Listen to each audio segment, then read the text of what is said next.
Hey guys, Scott, KI5 USA, showing you my 2016 Subaru, my wiring that I did for my amateur radio.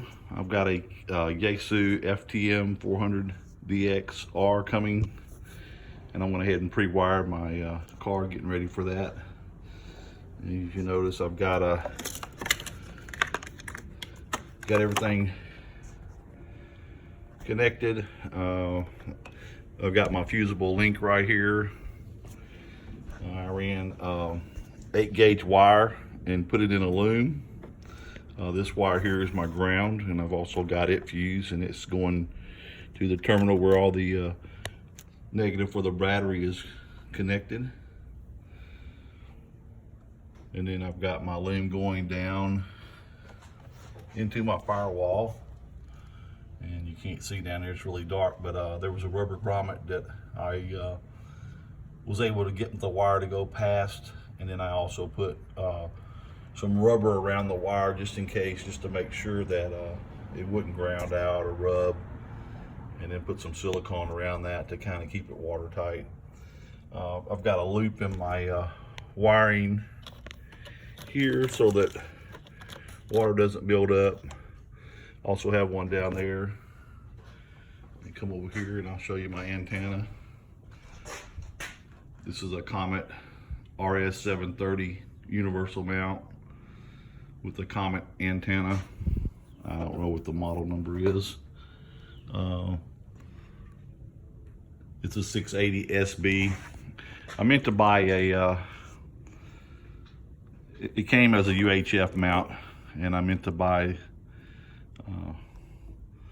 the other mount for that, so I had to buy an adapter. Anyway, I've got it run down through here back to the firewall, which got a loop in it too, so that rain doesn't go into that hole. Got it all wire tied up in there. And so that's the outside. That's what the outside looks like.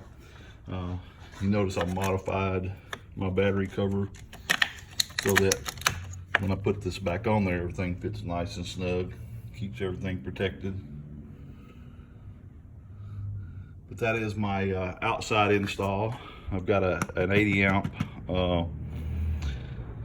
circuit breaker here, and then this wire runs to another fused distribution panel that I've got mounted underneath the seat inside the car. And from there I've got several Anderson power pole cables coming off of there, so anything I don't want to hook up, I can hook up to that Anderson power pole. They're all individually fused. And as soon as I get my radio in, I'll finish up this install video and show you how I mount my radio and how I hook everything up.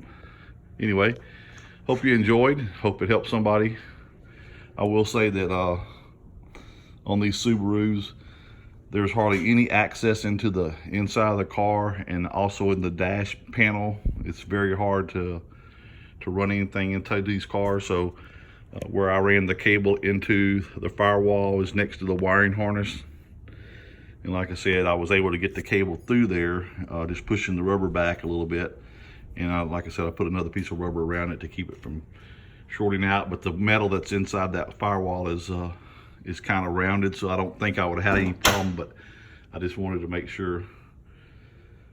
Anyway, hope you enjoyed it, and as soon as I get the radio in, it's been on back order for the last couple months. As soon as it comes in, we'll finish up the video and show you how I installed the radio. KI5 USA, this is Scott signing off, 7 3s.